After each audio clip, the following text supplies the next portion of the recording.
All right, guys, we're on chapter 4 of Pride and Prejudice. Chapter 4.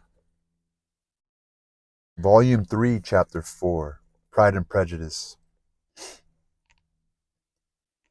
Elizabeth had been a good deal disappointed in not finding a letter from Jane on their first arrival at Lambton, and this disappointment had been renewed on each of the mornings that had now been spent there. But on the third, her repining was over, and her sister justified by the receipt of 2 letters from her at once, on one of which was marked that it had been missent elsewhere. Elizabeth was not surprised at it, as Jane had written the direction remarkably ill. They had just been preparing to walk as the letters came in, and her uncle and aunt, leaving her to enjoy them in quiet, set off by themselves. The one missent must be first attended to. It had been written 5 days ago. The beginning contained an account of all their little parties and engagements, with such news as the country afforded, but the latter half, which was dated a day later and written in evident agitation, gave more important intelligence. It was to this effect: "Since writing the above, dearest Lizzie, something has occurred of a most unexpected and serious nature, but I am afraid of alarming you. Be assured that we are all well. What I have to say relates to poor Lydia. An express came at 12 last night, just as we were all gone to bed, from Colonel Forrester, to inform us that she was gone off to Scotland with one of his officers, to own the truth with Wickham. Imagine our surprise. To Kitty, however, it does not seem so wholly unexpected. To the other sister, to Kitty, it does not seem wholly unexpected. I am very, very sorry. So imprudent a match on both sides, but I am willing to hope the best, and that his character has been misunderstood. Thoughtless and indiscreet, I can easily believe him. But this step, and let us rejoice over it, marks nothing bad at heart. His choice is disinterested at least, for he must know my father can give her nothing. Our poor mother is sadly grieved. My father bears it better. How thankful am I that we never let them know what has been said against him. We must forget it ourselves. They were off Saturday night about 12, as is conjectured, but were not missed till yesterday morning at 8. The express was sent off directly. My dear Lizzie, they must have passed within 10 miles of us. Colonel Forrester gives us reason to expect him here soon. Lydia left a few lines for his wife, informing her of their intention. I must conclude, for I cannot be long from my poor mother. I am afraid you will not be able to make it out, but I hardly know what I have written. Without allowing herself time for consideration, and scarcely knowing what she felt, Elizabeth, on finishing this letter, instantly seized the other, and opening it with the utmost impatience, read as follows. It had been written a day later than the conclusion of the first. By this time, my dearest sister, you have received my hurried letter. I wish this may be more intelligible, but though not confined for time, my head is so bewildered that I cannot answer for being coherent. Dearest Lizzie, I hardly know what I would write, but I have bad news for you, and cannot be delayed. Imprudent as a marriage between Mr. Wickham and our poor Lydia would be, we are now anxious to be assured it had taken place, for there is but too much reason to fear they are not gone to Scotland. Colonel Forrester came yesterday, having left Brighton the day before, not so many hours after the express, though Lydia's short letter to Mrs. F. gave them to understand that they were going to Gretna Green. Something was dropped by Denny expressing his belief that W. never intended to go there, or to marry Lydia at all, which was repeated to Colonel F., who, instantly taking the alarm, set off from B., intending to trace their route. So instead of using Brighton or Mr. Forrester or Wickham, she's just using their first letter.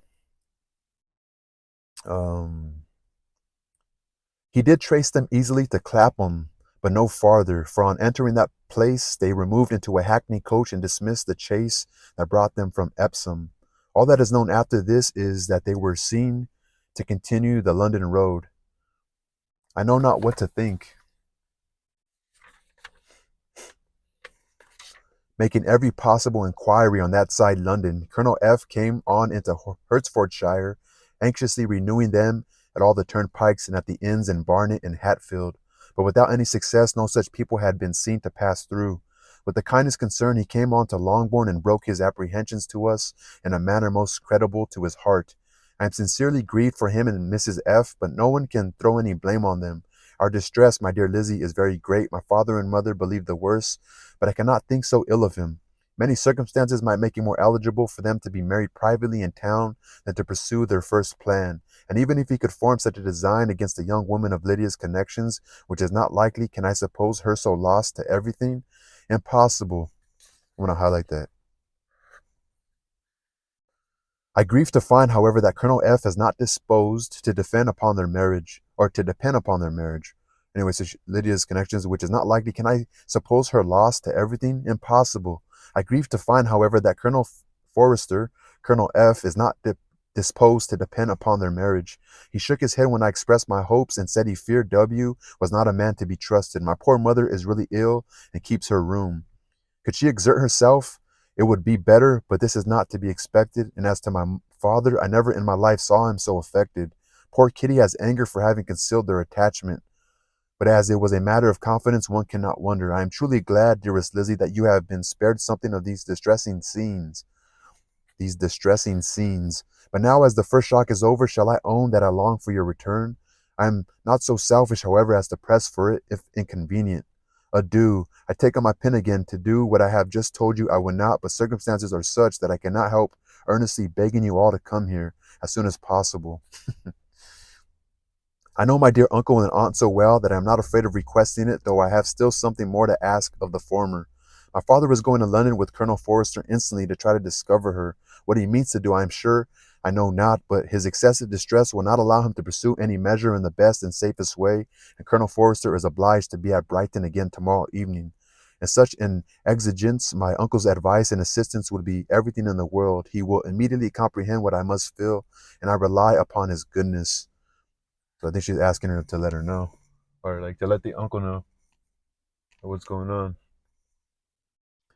Oh, where is my uncle? Cried Elizabeth, darting from her seat as she finished the letter, in eagerness to follow him without losing a moment of the time so precious. But as she reached the door, it was opened by a servant, and Mr. Darcy appeared. Her pale face and impetuous manner made him start, and before he could recover himself enough to speak, she, in whose mind every idea was superseded by Lydia's situation, hastily exclaimed, I beg your pardon, but I must leave you. I must find Mr. Gardner this moment on business that cannot be delayed. I have not an instant to lose. So she's just tripping like.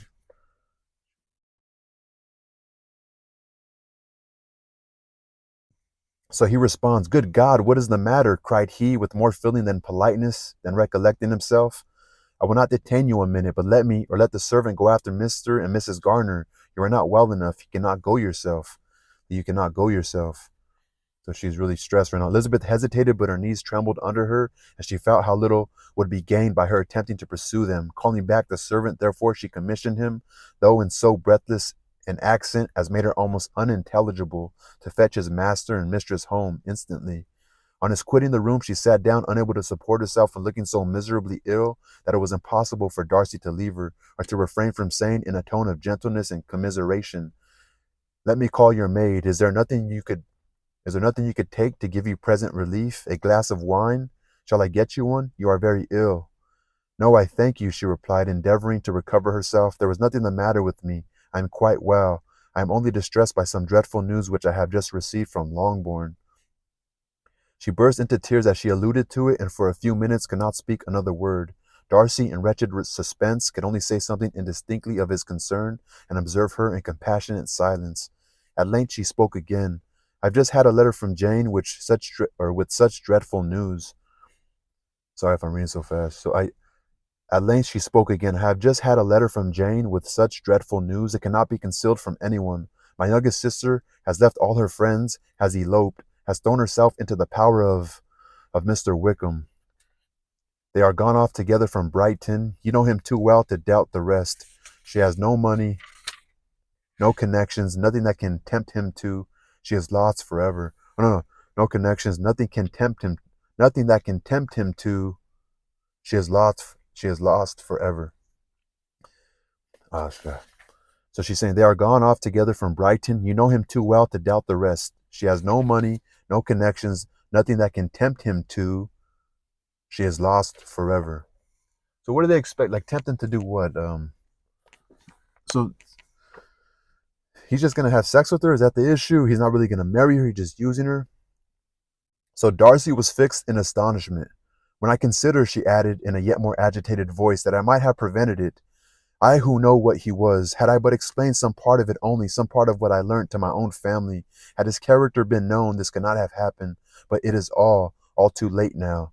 I am grieved indeed, cried Darcy, grieved, shocked, but is it certain, absolutely certain, he asked her. Oh, yes, they left Brighton together on Sunday night and were traced almost to London, but not beyond. They are certainly not gone to Scotland. And what has been done, what has been attempted to recover her? My father has gone to London, and Jane has written to beg my uncle's immediate assistance, and we shall be off, I hope, in half an hour. But nothing can be done. But nothing can be done. I know very well that nothing can be done. How is such a man to be worked on? How are they even to be discovered? I have not the smallest hope. It is every way horrible. Darcy shook his head in silent acquiescence. When my eyes were opened to his real character, oh, had I known what I ought, what I dared to do, but I knew not. I was afraid of doing too much. Wretched, wretched mistake. Darcy made no answer. He seemed scarcely to hear her, and was walking up and down the room in earnest meditation, his brow contracted, his air gloomy. Elizabeth soon observed and instantly understood it. Her power was sinking. Everything must sink under such a proof of family weakness, such an assurance of the deepest disgrace. She could neither wonder nor condemn, but the belief of his self-conquest brought nothing consolatory to her bosom, afforded no palliation of her distress. It was, on the contrary, exactly calculated to make her understand her own wishes, and never had she so honestly felt that she could have loved him as now, when all love must be vain. Never had she so honestly felt that she could have loved him as now, when all love must be vain.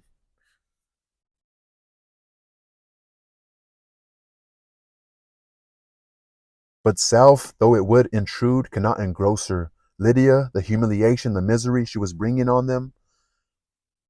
Also, she's saying, but the self, like she can't worry about the way she's feeling right now.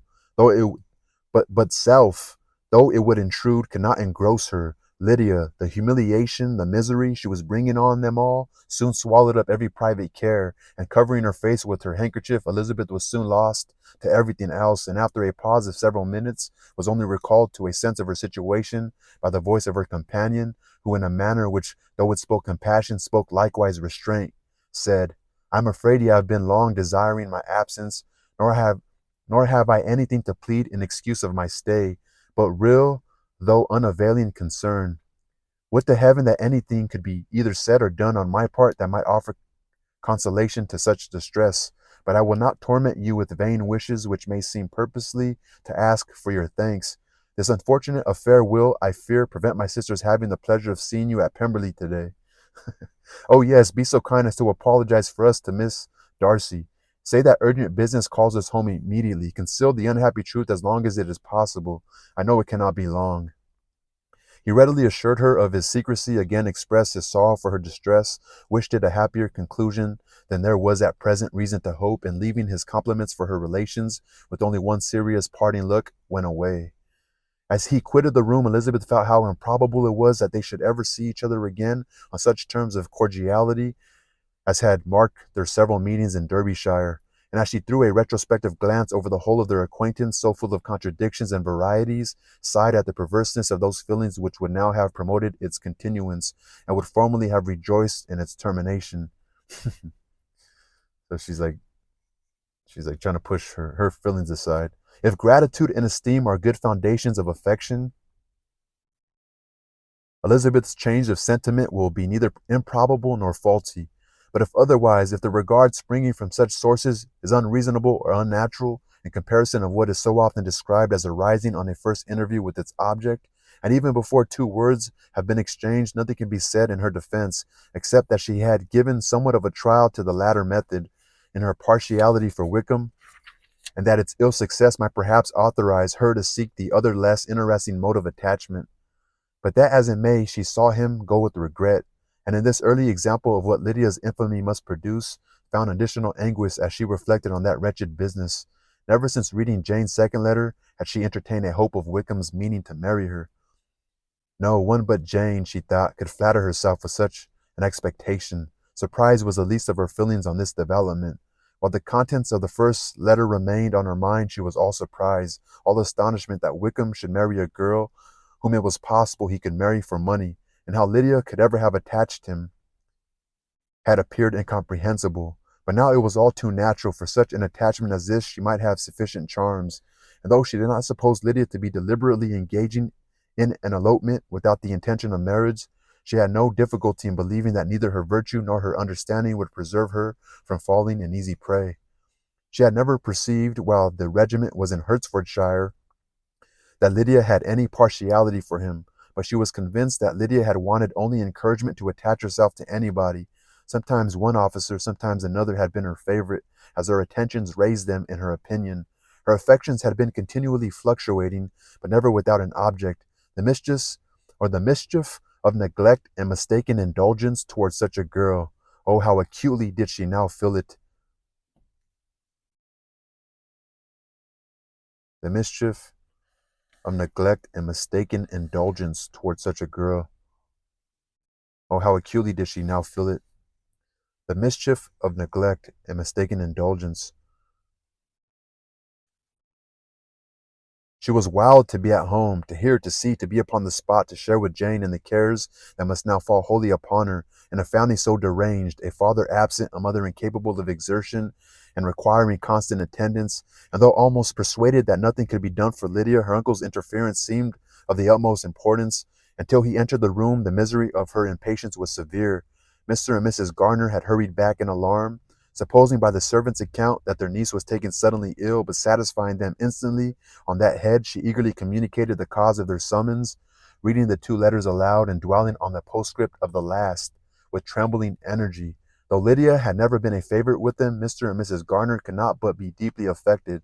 Not Lydia only, but all were concerned in it, and after the first exclamations of surprise and horror, Mr. Garner readily promised every assistance in his power. Elizabeth, though expecting no less, thanked him with tears of gratitude, and all three being actuated by one spirit, everything relating to their journey was speedily settled. They were to be off as soon as possible. But what is to be done about Pemberley? Cried Mrs. Garner. John told us Mr. Darcy was here when you sent for us. Was it so? Yes, and I told him we should not be able to keep our engagement. That is all settled. That is all settled, repeated the other as she ran into her room to prepare. And are they upon such terms as for her to disclose the real truth? Oh, that I knew how it was. But wishes were vain, or at best could serve only to amuse her in the hurry and confusion of the following hour. Had Elizabeth been at leisure to be idle, she would have remained certain that all employment was impossible to one so wretched as herself. But she had her share of business as well as her aunt, and amongst the rest there were notes to be written to all their friends in Lambton, with false excuses for their sudden departure. An hour, however, saw the whole completed, and Mr. Garner, meanwhile, having settled his account at the inn, nothing remained to be done but to go, and Elizabeth, after all the misery of the morning, found herself, in a shorter space of time than she could have supposed, seated in the carriage and on the road to Longbourn. Yeah, so, so they're off. Lydia's, Lydia took off with Darcy. Fuck.